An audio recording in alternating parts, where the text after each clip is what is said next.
Budgeting. Money from the economic stimulus has reduced the number of teacher layoffs, but job losses are still widespread. Although the stimulus provided an unprecedented $100 billion for education, and that's not enough to cover the state and local budgeting shortfalls. Nutrition. School lunches causes obesity in 1 in every 5 students. Also, students can consume over 50% of the calories at public schools. Some of the students don't even eat the lunch, and some eat the school lunch and get extras to fill themselves up. Students don't even eat the healthy things on their school entree and just eat the main part of their food.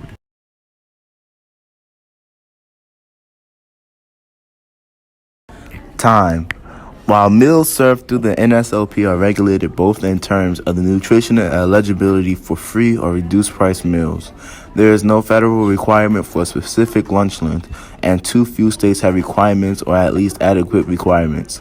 This regularity vacuum allows lunch times to be sacrificed for academic and behaviors in our performance-oriented in public school system. Importantly, insufficient length lunch period.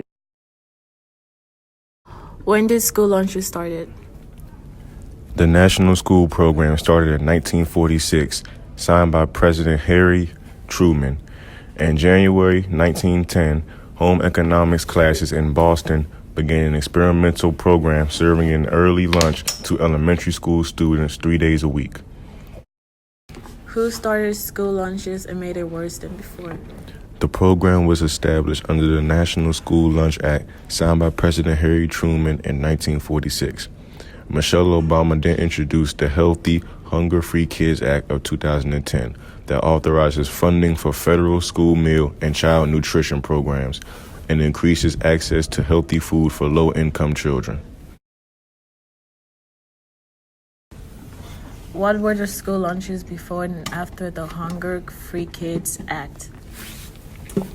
The current study reveals significant improvements in both selected and consumed key nutrients when comparing meals before implementation of the HFKA to the meals after implementation of the HFKA nutrition standards. These included reductions in sodium and the percentage of calories from saturated fat and significant increases in fiber. A reduction in calcium selected and consumed was also observed. Where do school lunches get their produce from? School lunches get all of their produce from California, which are freshly grown. The fruits like apples and pears come from a company from Fresh Point Produce in Turlock, California. Some meals are frozen and sent to schools frozen. Then the people who work in the cafeteria are responsible. Why is the school lunches horrible, and why don't we have enough time to eat our lunch?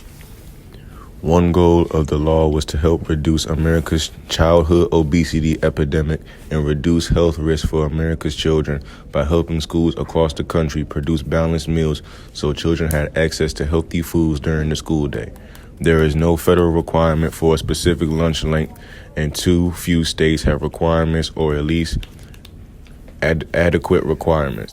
How did students respond to the change of school lunch? They respond by taking the things that Michelle Obama fought for as a joke. The program that was supposed to help students actually made them feel that it was worse than before.